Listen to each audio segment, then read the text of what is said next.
Assalamualaikum warahmatullahi wabarakatuh.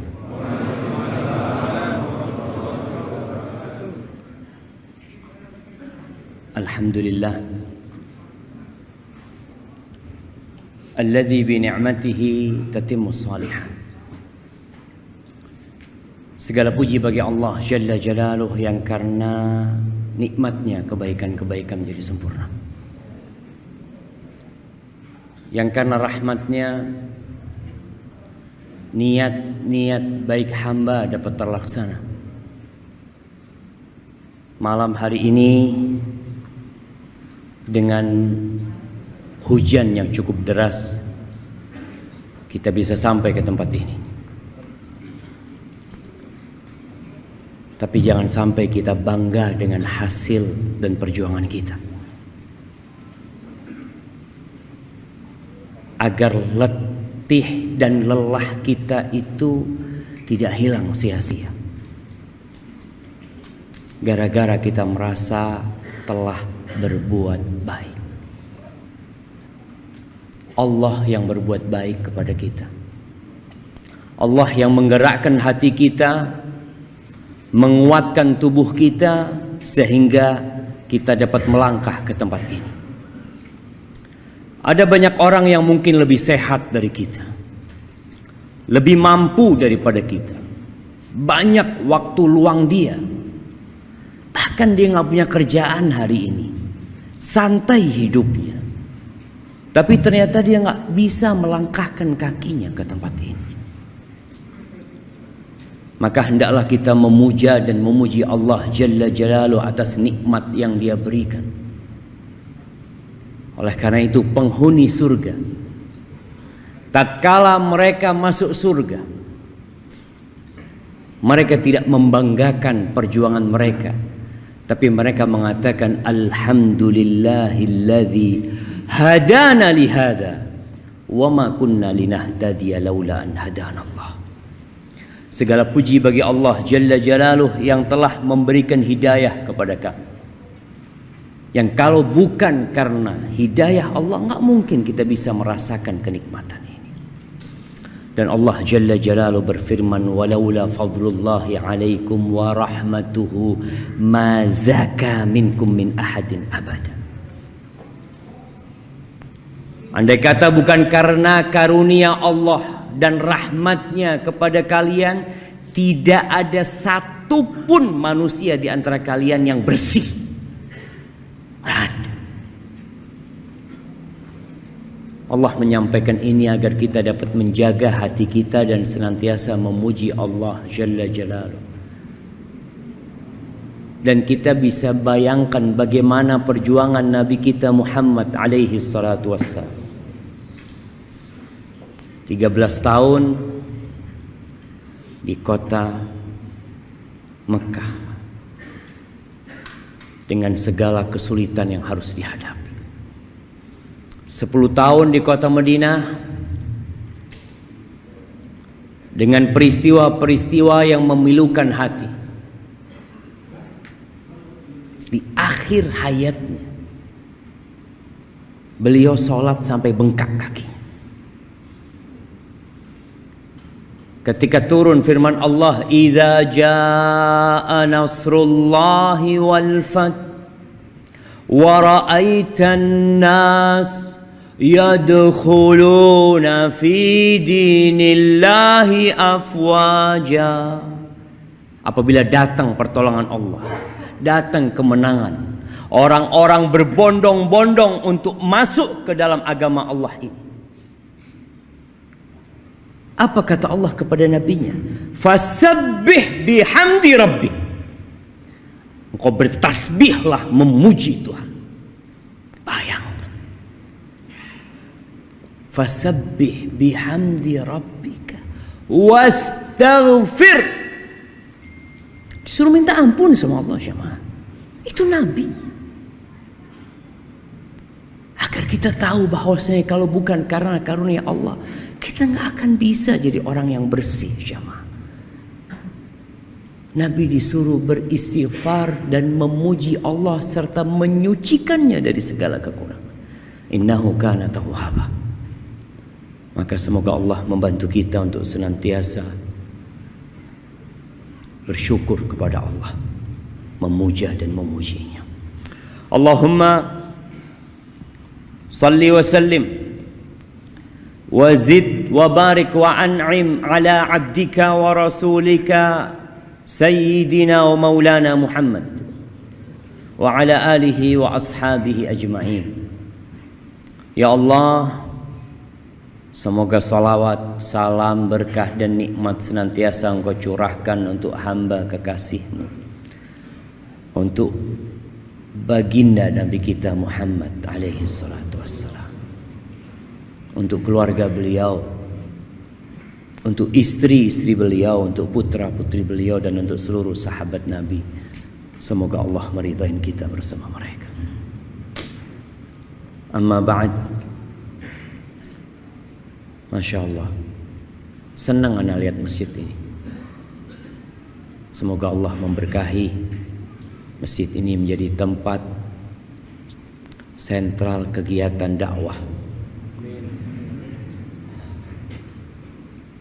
Jamaah rahimakumullah,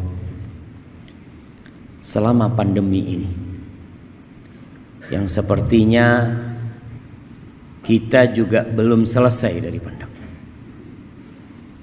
Apa buktinya pandemi belum selesai? Nah, jamaah, antum masih pakai masker hari ini. Nah, ana izin minum dulu ya.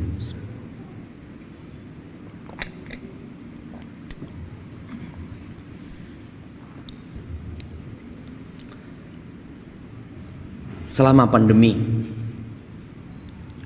di awal-awal ana sering mengikuti jumlah yang terpapar COVID, jumlah yang sembuh, dan jumlah yang mati. Terus ana lihat, padahal sebelumnya ana nggak peduli dengan berapa orang yang mati. Antum peduli dengan berapa penduduk Indonesia yang mati? Nggak ada. Yang cari tahu hari ini berapa ya yang mati di Jakarta. Tapi di masa pandemi ada data yang membuat sebagian orang jadi tahu. Dan ternyata sebagian yang pergi meninggalkan dunia ini keluarga kita, orang-orang yang kita cintai. Dahulu COVID itu sepertinya jauh, tahu-tahu tetangga kita.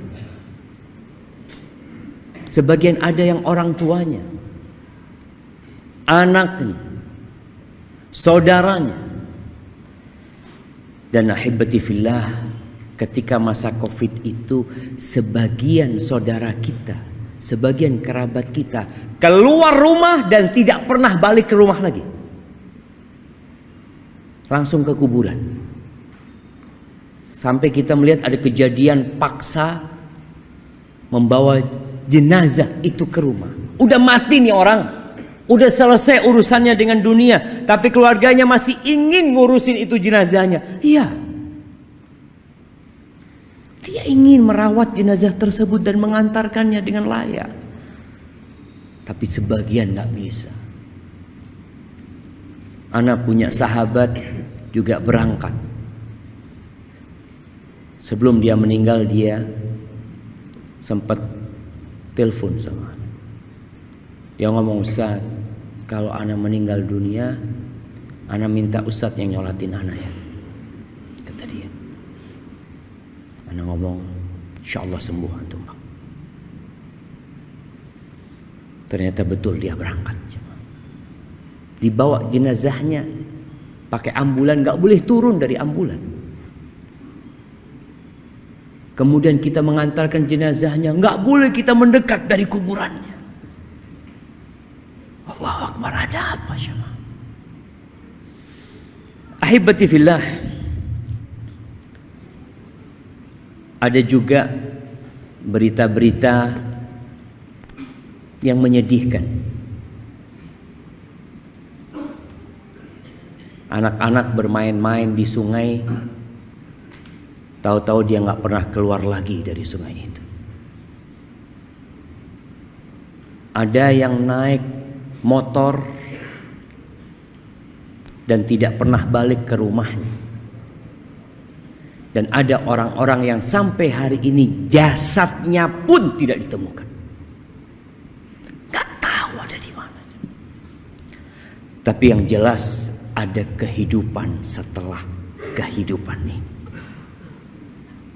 Itulah yang akan kita bicarakan. Tentang perjalanan setelah kita mati. Kita kemana jemaah? Yang kita dapat lihat dengan kasat mata, orang itu meninggalkan rumahnya. Dapat berapa lama, rumah itu ada tulisan. Apa tulisannya? Dijual. Iya, antum melihat. Rumah dijual. Kenapa? Udah mati orang. Udah jatuh kepada ahli waris. Dapat ya 4 bulan 10 hari, tahu-tahu ada undangan pernikahan. Siapa? Jandanya Fulan mau menikah. Fulan ini kemana? Benar-benar dilupakan jemaah. Hartanya dibagi, istrinya dinikahin sama orang. Dan sepertinya kita akan mengalami hal itu. Semuanya. Kalau kita mati kemudian selesai urusannya. Selesai mati jadi bangkai, selesai sudah. Maka kematian itu akan menjadi tempat peristirahatan. Akan menjadi tempat orang itu santai, selesai sudah urusannya dari beban dunia. Maka sebagian orang kepingin mati aku. Ketika dia sakit parah, dia berpikir ahsan mati. Bagaimana engkau tahu kematian itu lebih baik buat dirimu? Boleh jadi di tempat itu engkau lebih tersiksa. Maka Nabi SAW mengatakan, la yatamannayanna ahadukumul maut li dhurrin nazala bihi. Jangan ada yang berharap kematian gara-gara penyakit yang menimpanya. Karena kematian itu hadzimul ladzat, pemutus segala kelezatan. Antum ketika hidup masih bisa menambah 1 kalimat tasbih. 1 kalimat tasbih, subhanallah. Mungkin 2, subhanallah. Mungkin 3, subhanallah. Yang 1 tasbih itu bisa jadi lebih baik dari kota Jakarta. Wal baqiyatus salihatu khairun 'inda rabbika wa khairun amala. Itu lebih baik. Walau anna idza mitna turikna lakana al-mautu rahata kulli hayy.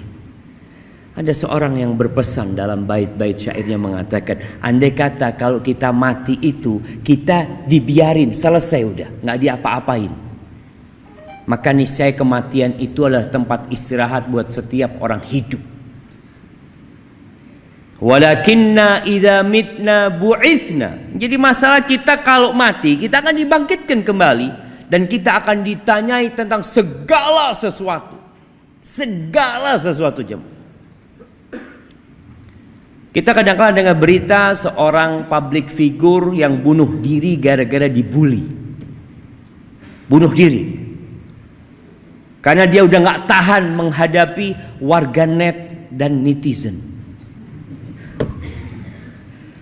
Dia bunuh diri. Dia pikir dengan mati selesai. Beban hidupnya selesai. Kegalauan hidupnya, kepedihan jiwanya selesai. Kata siapa jemaah? Maka nanti pada saat dibagikan rapot, orang yang mendapatkan kitab dengan tangan kirinya, dari arah kirinya, apa kata dia? Ya laitani lam uta kitabiyah. Walam adri ma hisabiyah. Ya laitaha kanatil qadiyah. Dia berpikir, andai kata aku nggak dapat kitabku, nggak tahu dengan catatanku, andai kata kematian itu menyelesaikan segalanya. Selesai, istirahat ya. Antum punya utang, datang debt collector, ambil tali, seret, selesai sudah. Orang berpikir seperti itu. Dan sampai hari ini kita masih mendapati orang-orang yang bunuh diri. Karena dia berpikir dengan bunuh diri selesai. Iya, memang selesai segala kenikmatan dia. Putus semua kelezatan dia, putus. Tinggal bencana dan azab yang menanti dia. Ahibati fillah,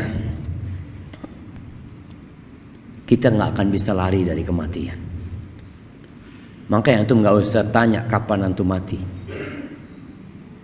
tapi bagaimana tatkala kita mati nantinya. Karena itu yang menentukan perjalanan kita selanjutnya. Allah Azza wa Jalla mengatakan di surat Al-Jumu'ah ayat 8, Qul innal mauta alladhi tafirruna minhu fa innahu mulaqikum. Katakan, sesungguhnya kematian yang kalian lari darinya, pasti dia akan menjumpai kalian. Jadi orang itu bukan dikejar sama malakul maut, tapi ditunggu jemaah. Orang ini lari ya ke tempat itu, takut dari kematian. Di situ ada malakul maut yang nunggu antum. Thumma turadduna ila alimil ghaibi wasyahadah. Setelah itu kalian akan dikembalikan kepada alimul ghaibi wasyahadah. Nah, tadi imam baca surat apa? Yang ditanya yang jawab. Nggak cukup kalau ana mau kasih sama antum semua.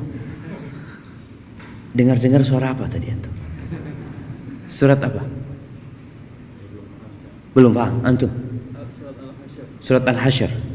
Pertama, pertengahan, terakhir. Terakhir, Masya Allah. Ana kasih hadiah buat antum. Masya Allah. 2 hadiahnya langsung jamaah. Barakallahu fikum. Fadal habib. Betul, ini buat hadiah. Kok dilihat sama antum? Soalnya panitia yang lihat kok besar banget hadiah. Nah, antum perlu baca tuh akhir surat Al-Hasyr. Antum perlu baca Al-Quran semuanya. Tapi ada ayat-ayat yang mengenalkan kita tentang Tuhan kita, yang kita nggak pernah berhenti memanggil namanya, agar panggilan kita itu berbobot ketika antum mengatakan ya Allah. Siapa Allah? Antum kenal sama Allah. Masya Allah. Ada apa anda?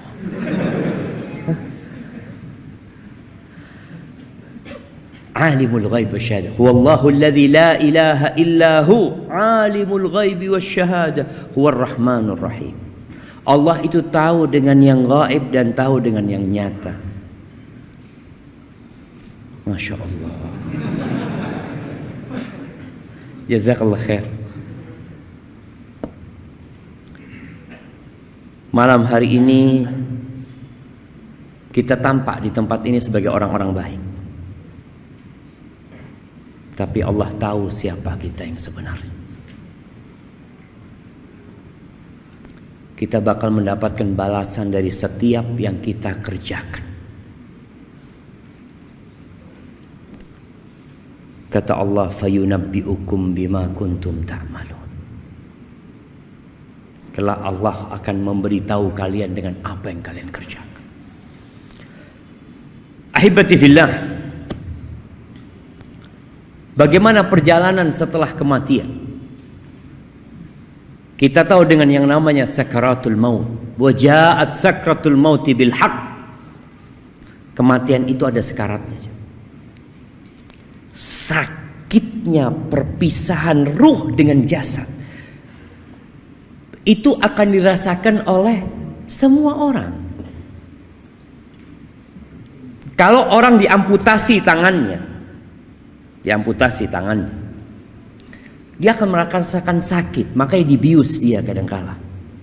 Itu hanya perpisahan antara tangan dengan lengan.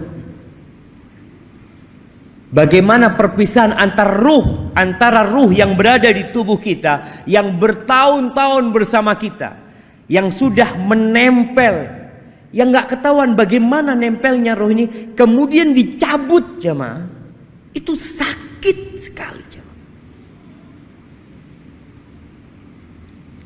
Sampai Nabi SAW, beliau adalah manusia yang paling dicintai Allah, mengatakan ketika beliau sakit parah sampai pingsan, bangun lagi, pingsan lagi, beliau mengatakan, ala inna lil mauti la sakarat. Kematian itu ada sekaratnya. Karena memang berpisah ruh itu dari jasad jamaah. Kalau Nabi merasakan begitu pedihnya, karena memang Allah melipatkan pahala buat nabinya, menyediakan pahala yang begitu besar untuk nabinya, bagaimana dengan kita jemaah? Jemaah rahimakumullah, ruh akan dibawa oleh para malaikat. Orang yang beriman akan didatangi oleh malaikat-malaikat bidul wujuh, yang wajahnya putih, indah wajah mereka. Mereka duduk di tempat yang dapat dipandang oleh mayit yang mau mati ini. Orang-orang di sekitarnya nggak tahu. Mereka membawa kain kafan dari surga. Kemudian setelah itu datang malaikat pencabut nyawa, memerintahkan kepada orang ini untuk keluar. Ruh ini untuk keluar. Apabila dia orang yang beriman, maka dia akan keluar dengan mudah. Keluar dengan mudah.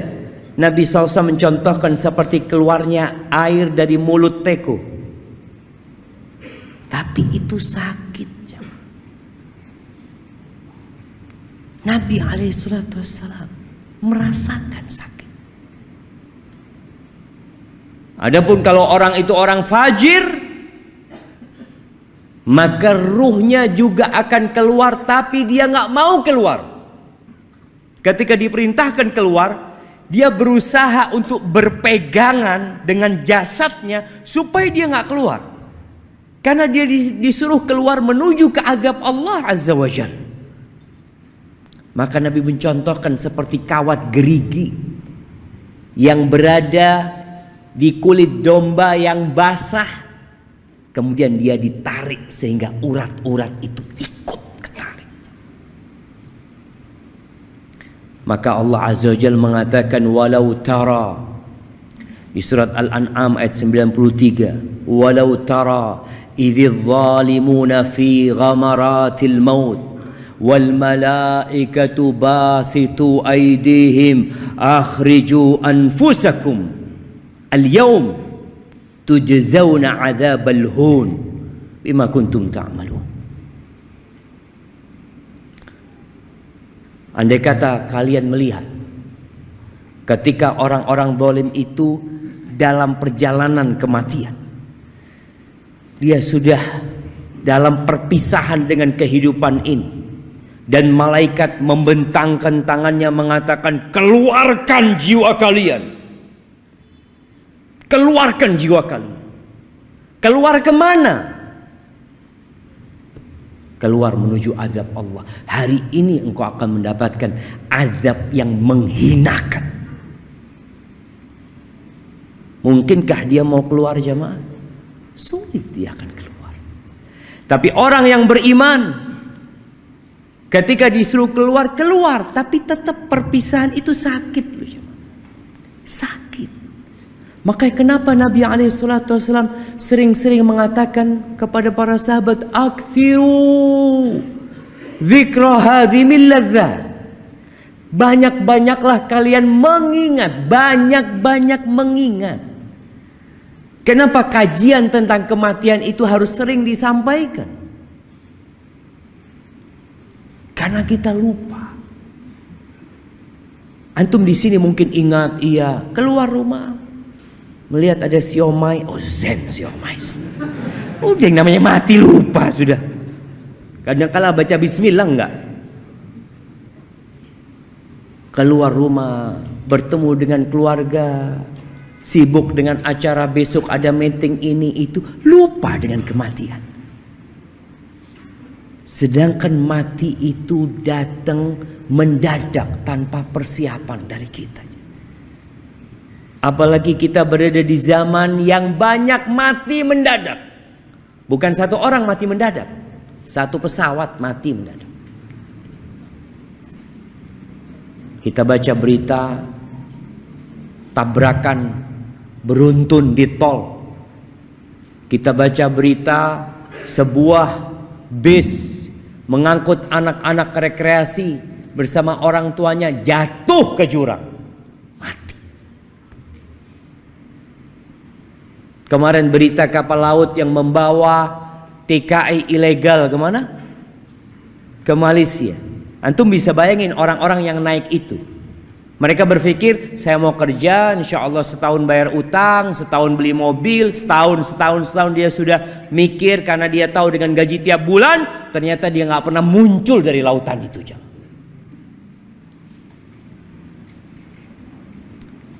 Ya, kita sering lupa. Makanya perlu diingatkan selalu.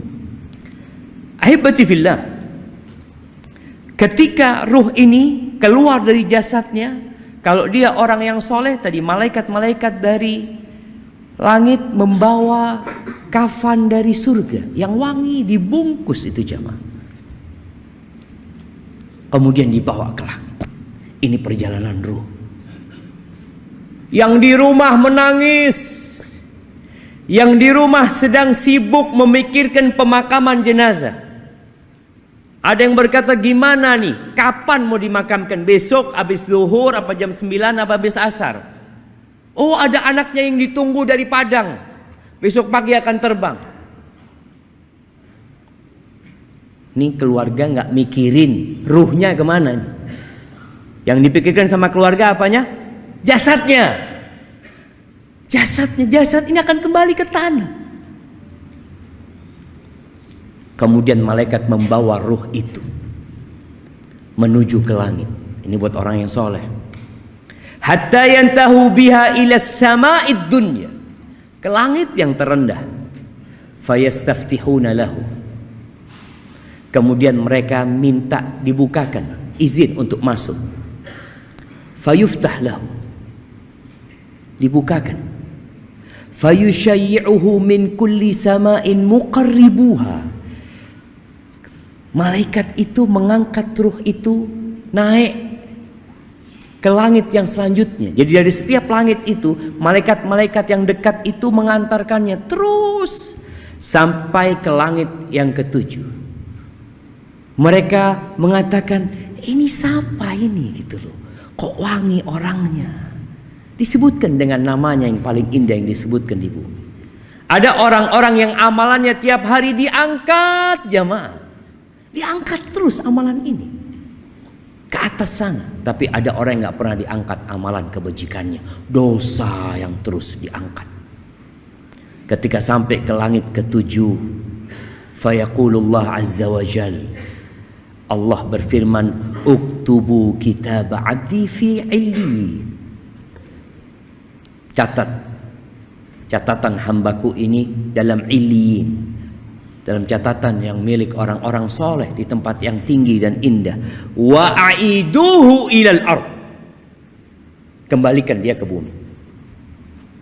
Setelah dari atas, jalan ke atas, dibalikin ke bumi. Fa inni minha khalaqtuhum wa fiha u'iduhum wa minha ukhrijuhum taratan ukhra.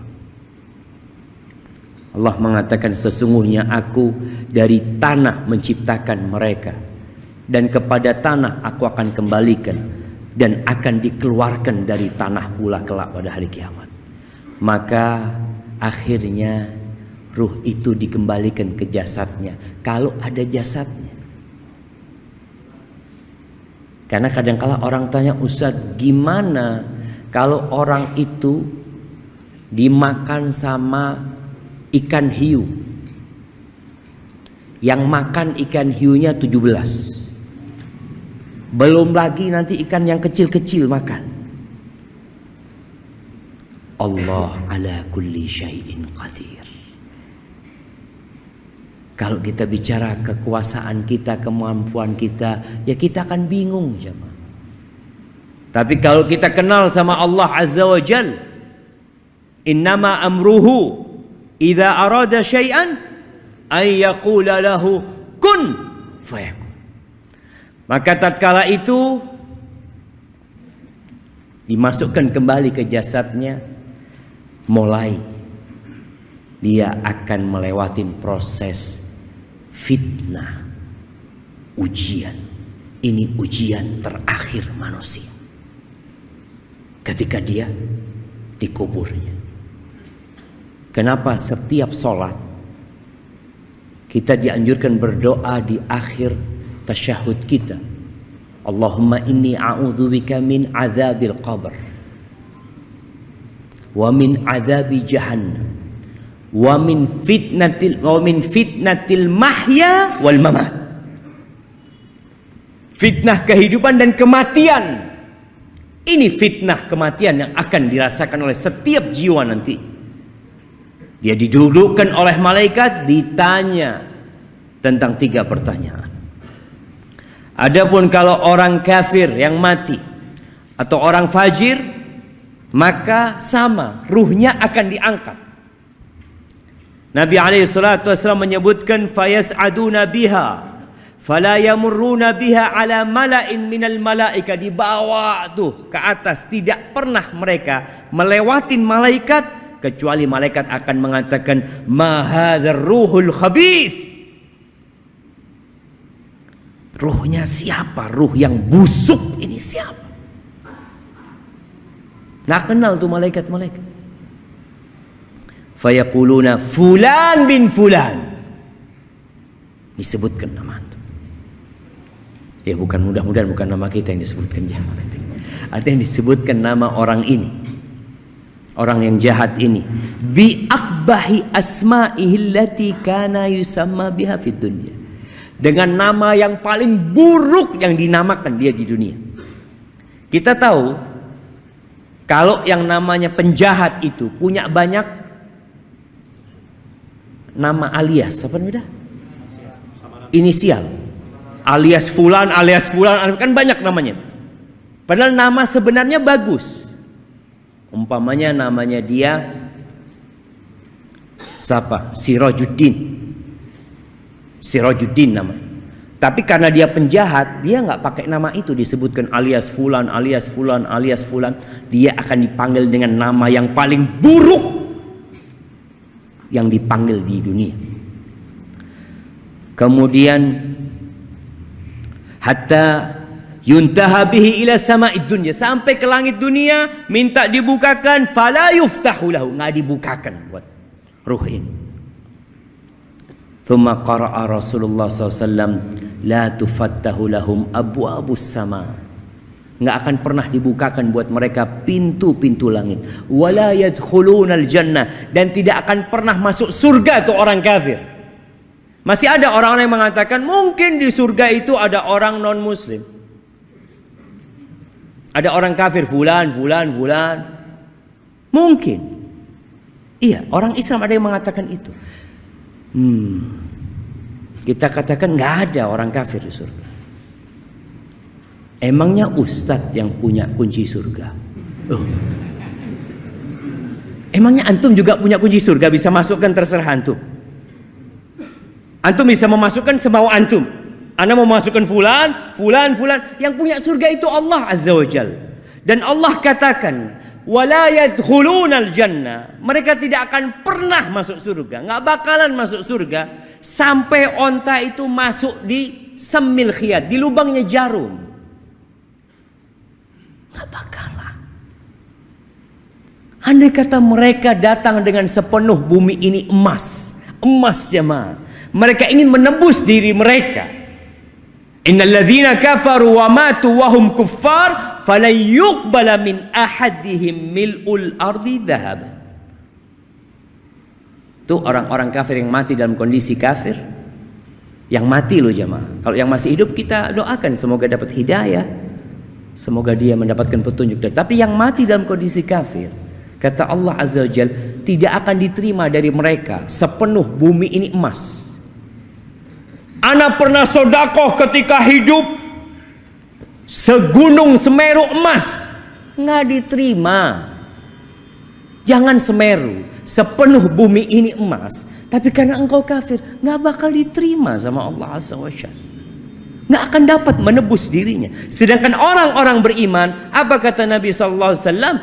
Ittaqun nar walau bisyiqqi tamrah. Selamatkan diri kalian dari api neraka walaupun dengan setengah butir kurma. Jangan bicara sepenuh bumi ini emas, setengah butir kurma itu dapat menyelamatkan kita dari api neraka, asalkan beriman. Emangnya permintaan Allah berat ya ma? Allah hanya minta qul la ilaha illallah. Allah minta itu. Nabi SAW ketika berdakwah keliling ke pasar-pasar di kota Mekah, ke tempat-tempat perkumpulan orang-orang Quraisy, ke tenda-tenda orang-orang yang sedang haji dari berbagai penjuru Jaziratul Arab. Apa yang Nabi pinta dari mereka? Kemudian beliau membaca firman Allah, "Wa man yusyrik billah faka'annama kharra minas sama fatakhtafu at-tayr." Barang siapa yang melakukan kesyirikan, menyekutukan Allah, maka dia seperti seorang yang jatuh dari langit, kemudian disambar oleh burung. Au tahwi bihi rih fi makanin sahik, atau dibawa oleh angin menuju tempat yang jauh sekali. Kemudian ruhnya dibalikin ke jasadnya lagi, maka dimulai pertanyaan oleh Munkar dan Nakir. Ahibati fillah, ketika ini bicara yang di dunia sekarang, yang sibuk dengan jasadnya, ruh ini sudah melakukan perjalanan, yang di rumah masih sibuk. Sibuk ngapain? Kuburannya belum digali, belum nemu kuburan, masih sibuk mencari tempat untuk memandikan jenazah. Padahal Nabi SAW bersabda, asri'u bil janazah. Dalam hadis riwayatkan Imam Bukhari dan Muslim, asri'u bil janazah. Cepat kalian ngurus jenazah itu, cepat. Udah selesai urusan di hadapan dunia, udah selesai gitu. Kalau nggak ada yang ditunggu lagi, cepat selesaikan. Fa in taku salihatan, kalau jenazah itu jenazahnya orang soleh, fa khairun tuqaddimunaha ilaih, maka itu kebaikan yang disegerakan buat orang ini. Dia akan mendapatkan tempat yang indah nantinya di sana. Wa in taku siwa dzalik, tapi kalau ternyata dia orang yang bukan orang baik, maka fasyarrun tadaunahu an riqabikum, keburukan yang lebih cepat kalian taruh dari pundak kalian, selesaikan. Dan ternyata jenazah ini di alam yang berbeda. Tadi ruh itu hidup, yang mati itu jasadnya.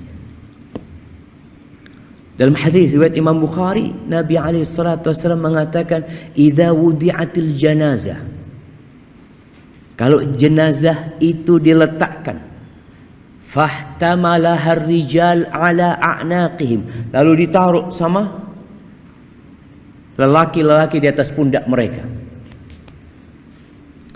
Ana pernah ngangkat jenazah jamaah di Matraman Raya. Matraman dalam ya. Ya kita waktu kuliah kan tahu dengan keutamaan ya membantu umat Islam, keutamaan mengantarkan jenazah ke kuburan. Anak ngangkat jenazah itu jamaah, nggak ada yang gantiin. Jalannya pelan-pelan. Astagfirullah. Ternyata katanya yang ngangkat itu udah dibayar. Jadi ketika kita gantikan dia alhamdulillah. Kata dia tinggal kita. Itu pulang, Allahu Akbar. Nabi SAW menyuruh kita menyegerakan. Jalannya jangan pelan-pelan. Cepat antarkan jenazah itu. Selesai udah urusannya. Ada yang mengatakan, pelan-pelan. Pelan-pelan mau kemana pelan-pelan? Oke, pengantin jalannya pelan-pelan. Ada orang sudah mati. Kata Nabi SAW, fa'in kanat salihah. Kalau yang kita bawa itu orang soleh, qalat, jenazah ini akan berkata, qaddimuni, segerakan aku. Yang di sini pelan-pelan ngangkatnya. Wa in kanat ghaira salihah. Kalau ternyata jenazah itu bukan orang soleh, pantas antum pelan-pelan bawanya. Karena dia akan mengatakan, ya wailaha, aina tadhhabuna biha.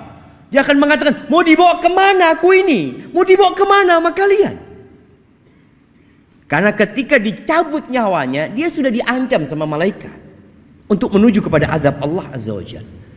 Sehingga tatkala dibawa, dia tahu bentar lagi akan digabungkan dengan ruhnya, dia akan merasakan azab. Yasma'u sautaha kullu syai' illa al-insan. Mendengar suaranya segala sesuatu kecuali manusia. Walau sami'al insan la sa'iq. Kata Nabi SAW, kalau manusia mendengarkan pasti dia akan pingsan. Mendengarkan teriakan ruh. Ahibati fillah, udah ditaruh di kuburan. Kita lihat bagaimana anak yang soleh mensegerakan berangkatnya jenazah ayahnya. Ketika sampai kalau ditanya, ayo siapa yang mau turun? Ayo anaknya fulan turun. 3 orang turun. Diangkat tuh jenazah, ditaruh, kemudian dihadapkan ke kiblat. Lalu dikasih kayu, dikasih bambu atau apa, kemudian mulai tanah itu diambil untuk diuruk ini kuburan. Ada yang mengatakan anaknya tolong diinjak-injak, kuburan bapaknya suruh injak-injak. Nah, selesai urusan ayah, selesai dikuburkan. Nabi biasanya alaihi salatu wassalam berdiri mengatakan kepada para sahabatnya, istaghfiru li akhikum wasalullaha lahu tathbit fa innahu al-an yus'al. Mohonkan kepada Allah ampunan dan mohonkan kepada Allah supaya dikasih keteguhan dia sedang ditanya. Ahibati fillah, keluarganya akan pulang. Anaknya nangis berapa lama? Setengah jam. Bentar. Anak beberapa kali ngantarkan jenazah, tahu-tahu anaknya udah pulang duluan. Kenapa? Udah capek Ustaz, dari tadi malam gak tidur. Antum gak mikir ayahmu lagi ngapain di sana? Aduh, kan urusan ayah sendiri Ustaz. Wallahi sahih jamaah. Orang-orang akan meninggalkan kita. Kata Nabi SAW, ketika dia masuk di dalam kubur ini, ditinggal sama keluarganya. Di hadis Bara' bin Azib tadi, lanjutan hadis Bara' bin Azib yang diriwayatkan Imam Tirmidzi, fayatihi malakan. Akan datang kepada orang ini 2 malaikat, syadidal intihar, yang keras galak malaikat ini. Dalam riwayat lain dikatakan azraqani aswadan. Rupa malaikat ini blue black. Tahu blue black? Apa bahasa Indonesianya? Biru hitam. Ada orang hitam sampai biru ya, Pak. Antum ini hitam apa biru gitu ya. Ini malaikat Nabi nyebutkan. Memang digambarkan malaikat itu makhluk yang menakutkan ketika itu. Untuk menyidang orang ini. Maka dikatakan fitnah jamaah. Fitnah. Kenapa kita terus berdoa memohon kepada Allah, ya muqallibal qulub tsabbit qalbi ala dinik. Kenapa Nabi di atas kuburan tadi menyebutkan wasallallahu lahu tatsbit, mohonkan kepada Allah keteguhan. Karena berat sekali fitnah di sana.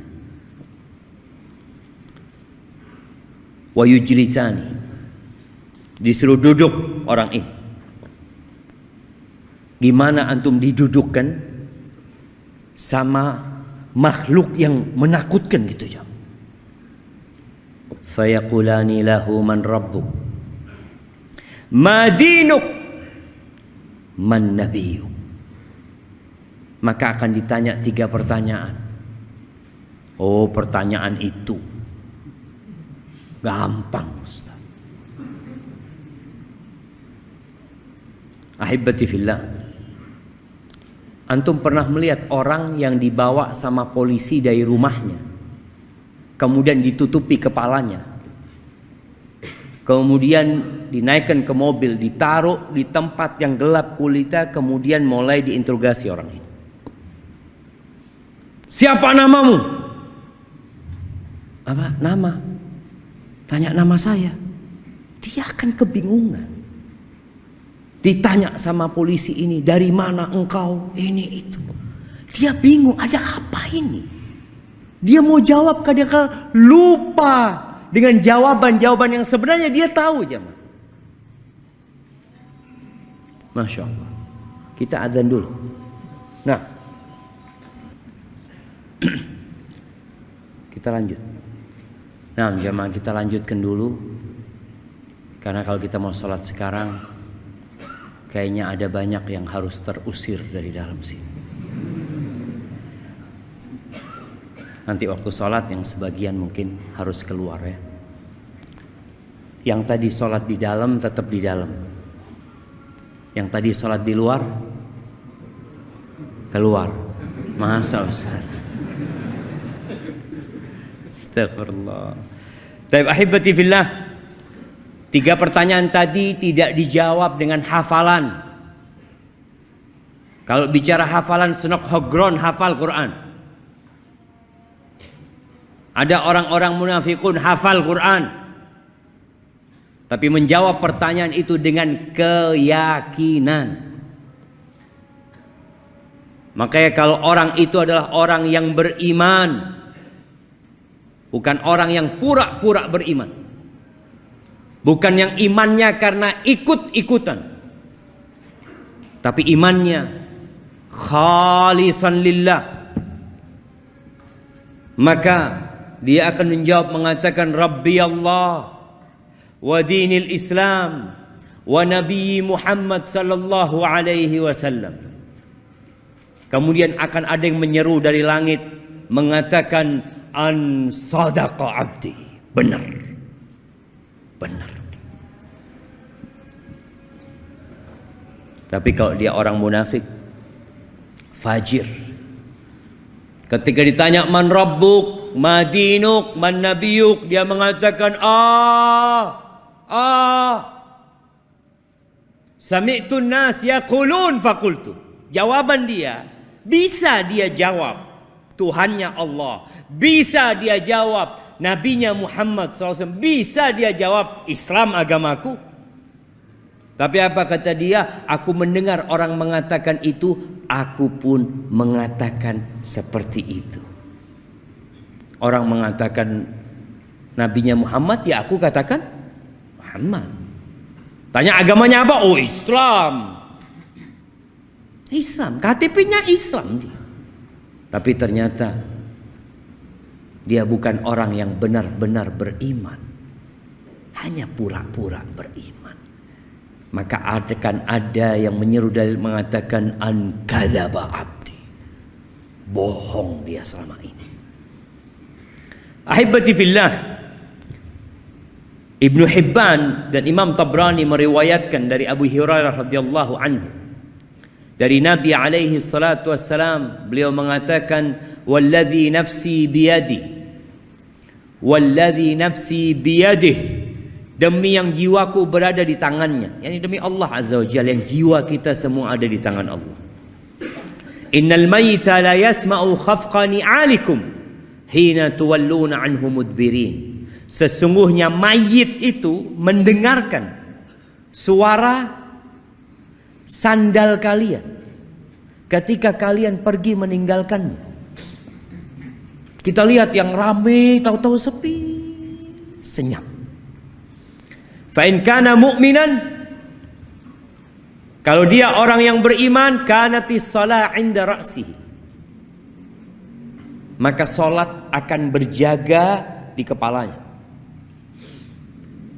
Dalam riwayat lain dikatakan bacaan Quran, karena orang salat biasanya baca Quran, akan ada di arah kepalanya. Jagain orang ini. Waz zakatu an yaminihi was shaum an yasarihi. Zakat di kanannya, puasa di kirinya.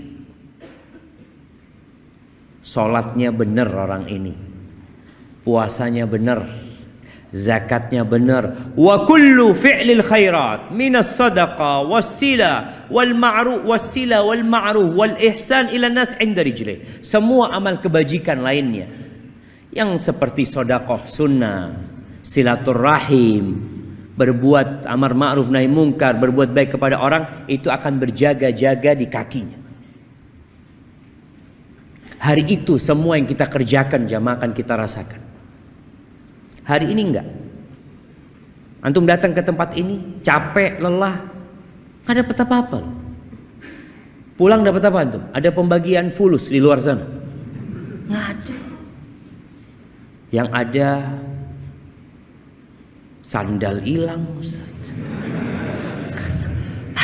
Terjadi tuh kadang-kala sesuatu, aduh, anak udah niat kajian ikhlas lillahi ta'ala, itu kita datang melaksanakan ibadah. Antum sholat malam 1 jam, antum sholat pagi hari, apa gaji antum bertambah? Enggak. Yang ada ngantuk kadang-kala kita. Ini gara-gara sholat malam ini. Sholat malam disalahkan. Kita ibadah bener jemaah. Makanya orang kadang-kala heran lihat orang Islam berpuasa. Sampai ada cerita kawan di Jepang, dia nggak boleh puasa sama perusahaan tempat dia kerja. Jangan, kata dia, kok nanti sakit. Kata dia, enggak, ini perintah Tuhanku. Apa kata bosnya? Ini aku kasih makanan, Tuhanmu nggak tahu lah, kau makan. Ini orang memang nggak beriman. Kita puasa di dalam kamar, tidak ada satupun yang melihat kita. Kita nggak makan, kita nggak minum, karena kita beriman gitu loh. Maka disinilah bagaimana zakat di kanan, puasa di kiri, jagain orang ini. Keluarganya udah pulang, harta yang dia kumpulkan juga sudah dibagi mungkin. Tapi hanya amalan yang kata Nabi SAW akan menemani di kuburan. Dan Nabi sebutkan secara spesifik amalan ini ada di mana. Menjagain orang ini. Fayu'ta min qibali ra'sih. Didatangin dari arah kepalanya, mau diadab orang ini, mau disiksa. Apa kata salat? Ma qibali madkhal. Nggak bisa, dari arahku nggak ada cara masuk dari arahku. Salatnya lengkap ya. Tapi gimana dengan yang sholatnya cuma Jumatan doang? Ini orang sholatnya lengkap. Kata dia, nggak ada pintu masuk dari arah aku, nggak bisa. Wa yuta an yamini, dari kanan datang. Maka zakat mengatakan nggak ada. Orang ini selalu membayar zakat. Kata dia, nggak ada. Masuk dari tempatku nggak bisa. Dari yang lain mungkin bisa, tapi dari sini nggak bisa. Dia memang jaga di sana. Datang ke kanan, masya Allah. Puasanya belain orang ini. Ada sebagian orang yang rajin zakat tapi nggak puasa. Kita juga melihat ada orang yang puasa Ramadan tapi nggak sholat. Kalau waktu berbuka, masya Allah, buka bersama kita, insya Allah. Waktu sholat maghrib, aduh, anak pulang duluan. Ada orang nggak sholat ya, man. Maka engkau akan lihat dari mana engkau akan disiksa. Kemudian datang dari arah kirinya, arah kakinya, semua amal soleh. perbuatan baik kepada manusia akan mengatakan ma qibali madkhal, nggak ada tempat masuk dari tempatku. Fayuqalahu ijlis, dia katakan duduk engkau sekarang. Udah, malaikat ini nggak bisa nyiksa orang ini. Lalu diperintahkan untuk duduk. Fayajlis, duduk. Ini di alam barzakh. Yang tadi kita bicarakan keluarganya ini mungkin anaknya sudah tidur, istrinya udah capek semua. Nih orang belum selesai urusan. Kemudian orang ini duduk. Qad muthilat lahu syamsu qabl danat lil ghurub. Digambarkan kepada orang ini di alam sana ada matahari yang sedang mau tenggelam. Apa kata Nabi SAW? Orang ini tanya lagi, akhbirna amma nas'aluk. Kita mau tanya sama engkau jawab pertanyaan kami. Apa kata orang ini? Da'ni hatta usalli. Tunggu dulu, aku mau sholat dulu, kata dia. Karena dia orang yang rajin sholat. Ketika lihat matahari mau tenggelam, dia tahu belum sholat, dia kata dia. Biarkan aku mau sholat dulu, mau sholat asar mungkin dia. Pikiran dia, ini orang kalau sudah cinta dengan sholat, dia tidak akan pernah berpikir meninggalkan sholat. Fayuqal innaka sataf'al, engkau akan sholat bentar lagi kata malaikat ini, tapi jawab dulu pertanyaan kami. Lalu orang ini mengatakan wa amma tas'alunani, apa yang kalian hendak tanyakan? Pertanyaan yang pertama disebutkan dalam hadis ini, ara'aita hadzal rajul alladzi kana fikum, apa pendapatmu tentang orang ini? Apa kesaksianmu atas dia? Lalu orang itu tanya, siapa? Muhammad. Muhammad maksud. Dia langsung tahu siapa yang dimaksud sallallahu alaihi wasallam. Fayaqalu na'am, iya betul tentang Muhammad. Asyhadu annahu Rasulullah sallallahu alaihi wasallam. Tadi kita dengar azan. Kenapa kita dianjurkan untuk menjawab azan itu? Supaya yang bersaksi bukan hanya muadzinnya, antum juga bersaksi. Maka Nabi SAW mengajarkan agar kita tatkala mendengar muadzin mengatakan asyhadu anna Muhammad Rasulullah wa ana asyhad, dan aku juga bersaksi bahwa Muhammad adalah Rasulullah. Jangan dibiarkan lewat itu kesaksian jemaah. Wa annahu ja'ana bil bayyinat min indillah, dia datang membawa kebenaran dari sisi Allah. Fasaddaqna, maka kami percaya dengan dia, yakin sama dia. Fayuqalu lahu ala dzalika hayyid, di atas itu engkau hidup dan di atas itu engkau mati. Wa alaihi tub'atsu insyaallah, dan engkau akan dibangkitkan di atas kalimat itu juga, kesaksian itu. Adapun kalau orang-orang munafik tadi kita sudah sebutkan bagaimana dia menjawab. Malaikat akan mengatakan kepada la darait wala talaut, engkau enggak tahu, engkau enggak belajar, engkau enggak baca, hidup hanya ikut-ikutan saja. Maka akan ada yang menyeru dari langit mengatakan hambaku ini telah berdusta. Ahibati fillah, selesai pertanyaan, Allah Azza wa Jalla memberikan sebuah karunia kepada orang yang soleh ini. Apa? Ada yang menyeru dari langit mengatakan hambaku telah jujur benar, fa'afrishuhu minal jannah, kasih dia permadani dari surga. Kadangkala ada kuburan yang kita lihat becek. Musim hujan ini sampai pakai pompa air ngeluarkan air. Kadangkala kering dikit langsung dimasukkan itu jenazah, udah selesai sudah. Tapi kalau dia orang soleh, setelah pertanyaan selesai, hamparkan bagi dia permadani dari surga. Wa albisuhu minal jannah, berikan pakaian dari surga. Waftahu lahu baban ilal jannah, bukakan bagi dia pintu ke surga. Maka dibukakan di kuburnya itu, dibukakan pintu sehingga datang aroma surga, wanginya surga, dan kuburnya kata Nabi SAW, wa yufsahu lahu fi qabrihi madda basarih, Kuburnya diluaskan sepanjang dia memandang. Karena apa? Karena kuburannya ada di kuburan yang mahal di Jakarta? Sandiaga.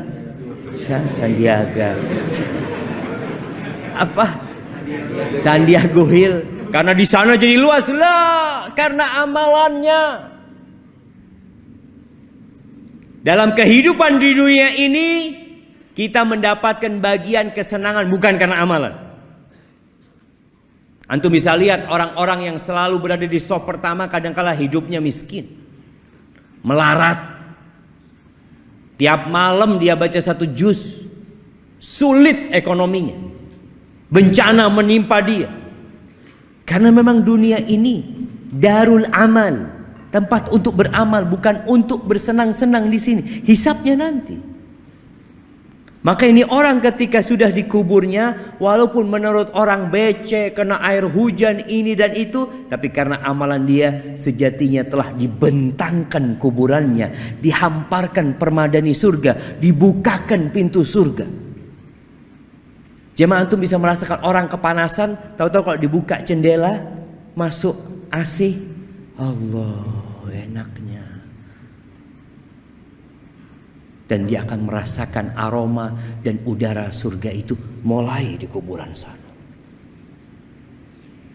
Bagaimana Rasul sallallahu alaihi wasallam pernah mengatakan, innal qabra awwalu manzilatin min manazilil akhirah. Kuburan itu tempat persinggahan pertama ke akhirat. Terminalnya itu di kuburan tuh. Kalau di situ mudah hidupnya, yang selanjutnya insya Allah aman. Tapi kalau sudah di sana nggak benar, yang selanjutnya akan lebih berat. Kemudian ya namanya orang kalau sendirian, walaupun tempatnya luas nyaman, tetap kesepian. Antum bisa rasakan. Antum dikasih rumah luasnya 500 meter persegi. Kamarnya ada 17. Antum sendirian jemaah. Kira-kira gimana perasaan antum di sana? Kayaknya ahsan ana di gubuk reot tapi sama sohib-sohib. Ada kawannya. Maka Allah memberikan kawan kepada orang ini. Wa yatihi rajulun hasanul wajhi. Datang kepadanya seorang dengan wajah yang indah. Hasanul thiyab, pakaiannya bagus, thayyibur ri, aromanya wangi. Lalu tiba-tiba orang ini mengatakan, absyir billadzi yusurru. Bergembiralah engkau dengan yang menyenangkan hatimu. Hadza yaumuka alladzi kunta tu'adu. Ini hari yang engkau dikasih janji. Kita semua dikasih janji sama Allah, Allah akan kasih balasan sama kita. Allah tidak pernah ingkar janji. Dan itu hari pertama Allah menepati janjinya, akan adanya pahala yang sudah Allah jelaskan. Allah menepati janji di dunia dan menepati janji di akhirat. Tapi ini dalam kehidupan akhirat. Ini hari yang engkau telah dijanjikan. Akan adanya hari kebangkitan nantinya, dimulai dari sini. Kemudian orang ini tanya, ya Allah, mudah-mudahan kita yang mengatakan itu. Man anta? Kamu siapa ya? Gak kenal orangnya. Fawajhukal wajhul ladzi yaji'u bil khair. Wajahmu wajah orang yang membawa kebaikan, kata dia. Karena dia gak kenal kata orang ini, ana amaluka saleh. Aku amal solehmu. Fayaqul rabbi aqimis sa'ah. Maka orang ini akan mengatakan, wahai Rabbku, bangkitkan kiamat. Kenapa? Karena dia belum bisa masuk surga. Masih ada jendela, ada pintu yang dapat merasakan aromanya surga. Tapi belum bisa dia masuk surga sampai kiamat nantinya. Kemudian dia mengatakan, ya Allah, bangkitkan kiamat agar aku bisa kembali ke keluargaku dan hartaku. Maka dikatakan, uskut, belum waktunya, sudah engkau di sini dulu. Disuruh istirahat, dia merasakan kenikmatan di dalam kuburan tersebut. Kalaupun orang-orang kafir, ya, dia akan dimulai disiksa di sana. Dalam hadis riwayat Abu Dawud, Nabi SAW menyebutkan orang ini akan didatengin orang tadi, akan dibukakan pintu ke neraka, akan dikasih hamparan permada dari neraka. Dia akan mencium aromanya neraka, busuknya neraka. Kemudian datang orang yang wajahnya buruk, jelek, busuk, lalu mengatakan, abshir billadzi yasu'uk, bergembiralah engkau dengan yang menyulitkanmu, yang buruk buat hidupmu. Ini hari yang engkau dijanjikan. Lalu apa kata orang ini? Engkau juga semoga dapat keburukan. Orang kan kalau dikasih berita buruk marah dia cuma. Maka mayit ini juga marah. Man anta? Siapa engkau? Wajahmu wajah yang membawa keburukan, aromamu buruk.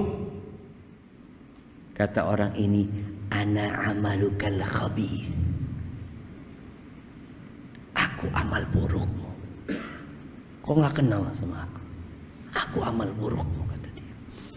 Fawallahi, kata amal ini, orang ini mengatakan, demi Allah, ma alimtuka illa kunta bati'an an ta'atillah. Aku nggak pernah kenal engkau kecuali orang yang lambat dalam ketaatan, sari'an ila ma'siyatillah. Kalau diajak maksiat cepat engkau orang.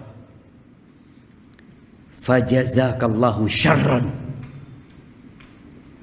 Semoga Allah memberikan balasan yang buruk buat engkau. Kemudian Allah kirim orang a'ma, asam, abkam. Orang yang kata Nabi SAW buta, tuli, bisu. Pegang mizrabah. Dia pegang semacam palu yang besar, yang kalau palu ini digunakan untuk menghantam gunung Semeru itu jamaah, kana turaban.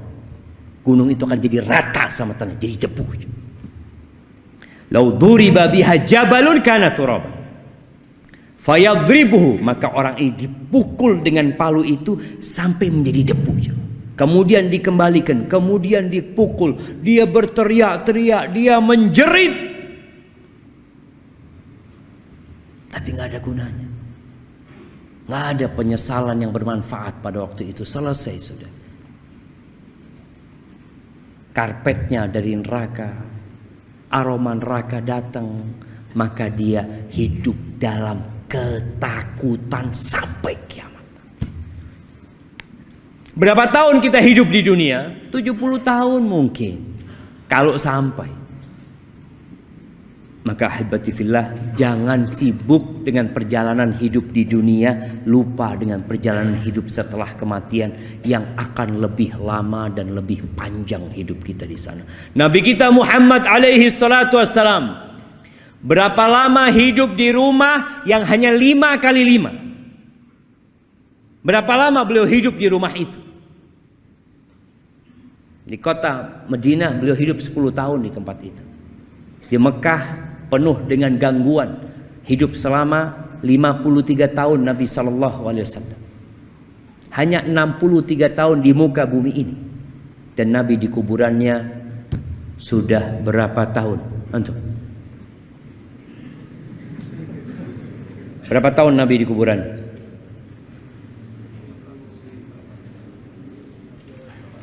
Seribu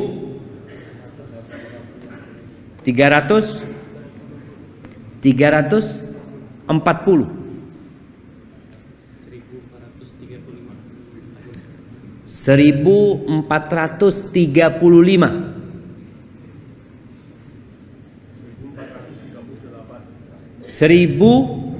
1438. Kapan Nabi mati? Ngitungnya itu dari tanggal Nabi meninggal dunia. Nah, 1380. Ya, hampir benar. Belum benar. 1433. Sekarang tahun berapa?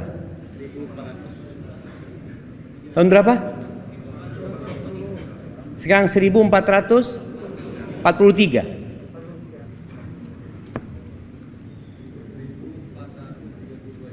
1432 jemaah. Nabi meninggal tahun 11 Hijriah. 1443 dikurangin 11 berapa? 32. Bener, nggak nyontek kan tuh? Kasihkan ke belakang. Oh, Masya Allah. Barakallahu fikum. Beliau sudah hidup di kuburannya 1432 tahun. Mana yang seharusnya kita pikirkan? Perjalanan yang mana? Ketika antum tahu mau melakukan perjalanan 2 hari, antum akan bawa bekal buat 2 hari itu. Kemudian dikatakan insya Allah 2 hari di sini, 2 tahun di sana. Mana yang antum akan pikirkan? Yang 2 hari ya secukupnya lah. Ana harus simpen untuk yang 2 tahun di sana. Barakallahu fikum. Udah selesai. Baik, ahibati fillah, itu yang dapat ana sampaikan. Mungkin masih panjang perjalanan setelah kematian itu. Mudah-mudahan suatu saat kita bisa lanjutkan. Di tempat ini ana akan bacakan beberapa pertanyaan. Bagaimana mentalkin yang benar dan sesuai syariat bagi orang yang sakaratul maut? Iya. Dia dibimbing untuk mengatakan la ilaha illallah. Qul la ilaha illallah. Katakan la ilaha illallah. Ketika dia sudah mengatakan, diam antum. Sampai dia berbicara ini dan itu baru diulangin lagi. Karena ada orang yang disuruh terus qul la ilaha illallah, la ilaha illallah, baca lagi la ilaha illallah, la ilaha, baca lagi. Dia mau mati dia itu nggak bisa. Capek-capek orang itu. Ketika dia mampu mengatakan la ilaha illallah, sudah dicukupkan. Kecuali dia ngomong yang lain. Bagaimana dengan orang yang sadar nggak sadar? Ya diingatkan. Ketika kelihatan dia sadar, Bapak baca la ilaha illallah ayah. Tapi kita kadang-kadang nggak tahu Ustaz, ayah ini sadar apa enggak Ustaz. Sudah kau bacakan itu, semoga dia sadar. Nanti berapa lama kita sampaikan lagi seperti itu agar dia mengatakan la ilaha illallah. Bagaimana cara agar kita berkumpul di surga bersama keluarga? Allah Azza wa Jalla mengatakan walladzina amanu wattaba'athum dzurriyyatuhum biimanin alhaqna bihim dzurriyyatahum wama alatnahum min amalihim min syai'. Orang-orang yang beriman diikuti dengan anak keturunan yang beriman, maka kita akan kumpulkan mereka nanti jamaah tanpa mengurangi amalan mereka. Kadang-kala kan bapaknya umpamanya ya belum terlalu soleh lah, sholatnya cuma 5 waktu ya, kadang-kala masih banyak berbuat dosa, tapi anaknya Masya Allah imam, anaknya ini orang yang banyak kebaikan. Di akhirat gimana? Mungkin gak kumpul sama bapaknya, mungkin Allah kumpulkan sama orang tuanya. Boleh jadi diangkat derajat orang tuanya bersama anaknya, diangkat yang lebih tinggi, atau mereka saling berkunjung di antara mereka. Maka berusaha untuk menanamkan keimanan di diri keluarga kita. Dan kalau dikatakan apakah di akhirat keluarga saling mengenal? Iya, kecuali di 3 tempat.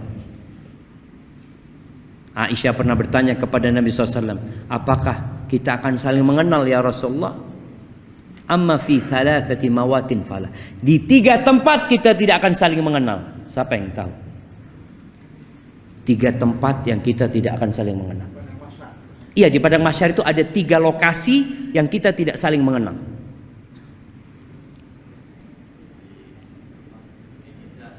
Di mizan, pada saat pembagian kitab amal, di sirat, Masya Allah, barakallahu fikum. Anak kasih yang besar buat antum jamaah.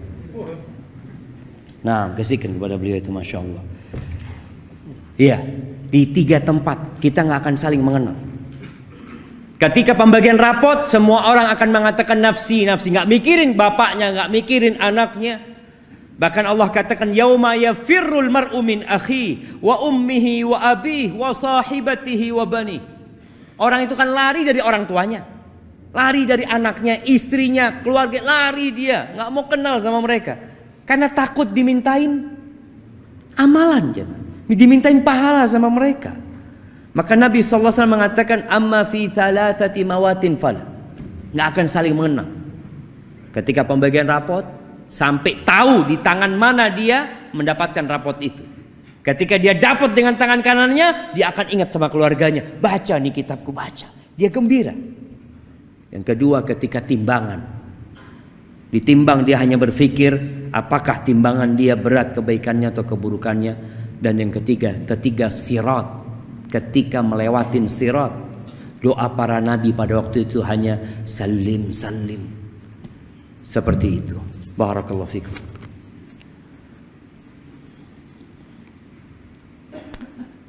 Ana izin minum dulu jemaah. Bismillah.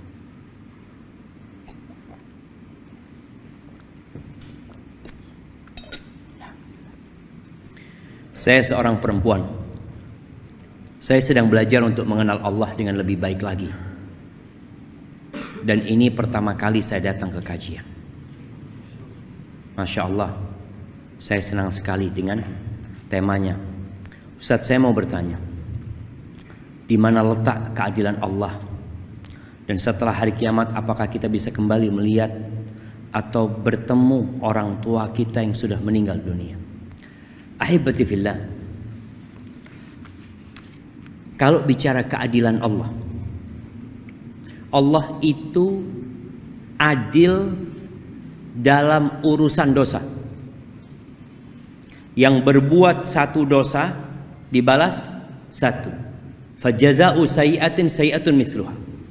Tapi kalau bicara bicara kebaikan, Allah itu fadl, memberikan kelebihan.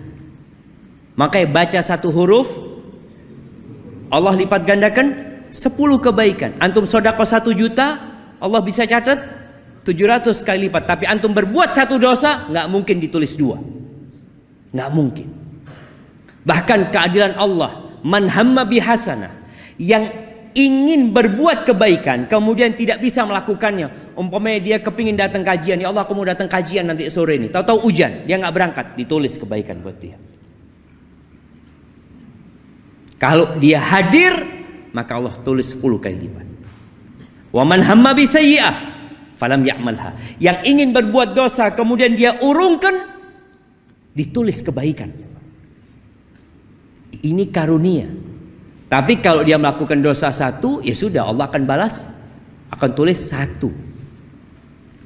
Inilah keadilan Allah Jalla Jalaluhu. Allah mengatakan, wa nada'ul mawazinal qista liyaumil qiyamati fala tudlamu nafsun syai'a. Kami akan meletakkan timbangan yang tepat. Nggak ada kecurangan di sana. Nggak ada satupun yang akan dirugikan. Nggak ada. Wa in kana mithqala habbatin min khardalin ataina biha wa kafa bina hasibin. Walaupun yang dia amalkan itu seberat biji sawi. Ini orang punya banyak dosa, dia punya kebaikan seberat biji sawi, Allah akan datang, ini kebaikanmu, nggak dilupakan jemaah. Kalau di dunia kita berbuat baik, lalu kita berbuat salah sama kawan kita biasanya mengatakan, sudah nggak ada maaf buat engkau. Tapi Allah enggak. Itu keadilan Allah Jalla Jalaluhu. Dan Allah mengirim para rasul supaya nggak ada alasan lagi untuk membantah Allah buat manusia. Dikasih tahu Allah itu tidak akan mengadab kecuali sudah mengutus rasul ke tempat itu. Barakallahu fikum. Kalau bertemu dengan orang tua tadi kita sudah sampaikan ya, kalau orang itu beriman, insya Allah kita bisa berkumpul kembali dengan orang tua kita yang mati dalam kondisi beriman. Bagaimana cara mengatasi kecemasan yang berlebihan karena memikirkan kematian seperti kehidupan setelah mati, takut amal yang tak cukup? Jazakumullah khair. Ahibati fillah, ada kondisi khawatir dengan kematian yang terpuji. Ingat mati semakin taat sama Allah, semakin banyak istighfarnya, meninggalkan kemaksiatan. Tapi ada orang yang ingat mati lalu nggak beramal. Dia cuma duduk doang. Ini berarti bisikan iblis. Ya apa maksudnya kalau saya mati ya? Ya kalau mati semua orang mati. Tapi bagaimana engkau ketika mati, itu yang harus dipikirkan. Maka kita harus memperbanyak amal soleh. Kematian itu pasti datang, bukan hanya antum yang mati. Ada orang yang takut mati sehingga nggak mau keluar rumah. Takut Ustaz nanti nyebrang ketabrak. Emangnya antum kalau di rumah nggak mati? Apa antum nggak takut kalau di rumah tahu-tahu ambruk rumahnya? Semua akan mati. Maka kita disuruh mempersiapkan diri. Limithli hadza fa'iddu. Nabi pernah berdiri di atas kuburan, orang lagi gali kuburan. Nabi mengatakan kepada para sahabatnya sallallahu alaihi wasallam, limithli hadza fa'iddu, untuk yang seperti ini hendaklah kalian persiapkan. Afwan, saya ingin bertanya, bagaimana jika kita mati sebelum bertaubat? Dan bagaimana jika kalau sudah bertaubat sedangkan kita pernah melakukan dosa yang besar? Ahibati fillah, man taba taballahu alaihi. Barang siapa yang bertobat, Allah akan menerima taubatnya. Tapi orang yang mati dalam kondisi belum bertobat, selama dia tidak melakukan kesyirikan, fa amruhu ilallah, tergantung kehendak Allah. Kalau Allah ampuni orang itu. Kalau Allah mau siksa, Allah siksa dengan dosanya. Intinya selama orang itu mati dalam kondisi Islam, mentauhidkan Allah, ada harapan diampuni. Baik diampuni kemudian dimasukkan ke surga, baik dimasukkan ke neraka dahulu untuk dicuci kemudian diangkat ke surga. Karena orang yang beriman niscaya akan masuk surga. Tapi tadi kondisinya tergantung amalan dia nantinya. Dan orang masuk surga itu karena rahmat Allah Azza wa Jalla. Ahibati fillah,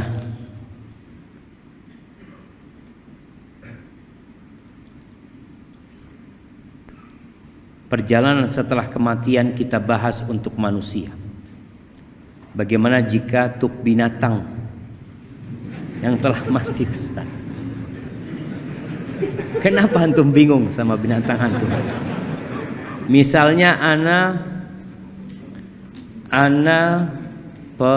penyayang hewan kucing. Apa sama jika kucing atau hewan lainnya mati, kemana selanjutnya? Ahibati fillah, untuk binatang, ya udah jadi tanah dia.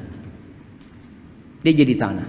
Tapi nanti pada hari kiamat akan dibangkitkan binatang-binatang itu.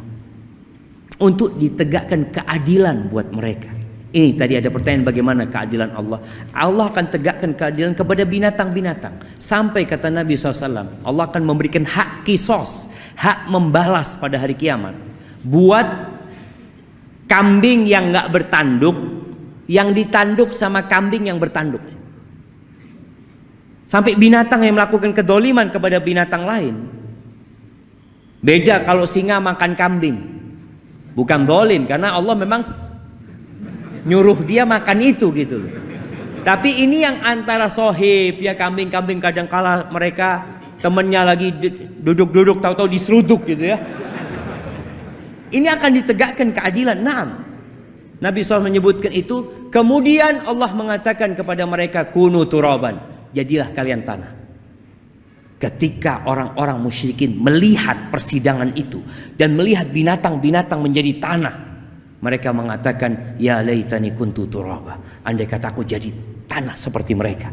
Artinya nggak dihisap lagi, selesai urusan. Cuma kisos, setelah itu selesai. Jemaah, ana rasa ana cukupkan sampai sekarang ya. Mohon maaf pertanyaan nggak dijawab semuanya, karena ana malam ini harus meninggalkan Jakarta menuju ke Jember insyaallah. Doakan semoga Allah memberikan keselamatan kepada kita semuanya. Apabila benar yang ana sampaikan itu dari Allah Azza wa Jalla, kalau ada yang salah dan kurang berkenan itu dari diri ana pribadi, Allah dan Rasulnya terbebaskan dari kesalahan itu. Kurang lebihnya mohon maaf. Subhanakallahumma wa bihamdika, asyhadu an la ilaha illa anta, astaghfiruka wa atubu ilaik. Wassalamualaikum warahmatullahi wabarakatuh.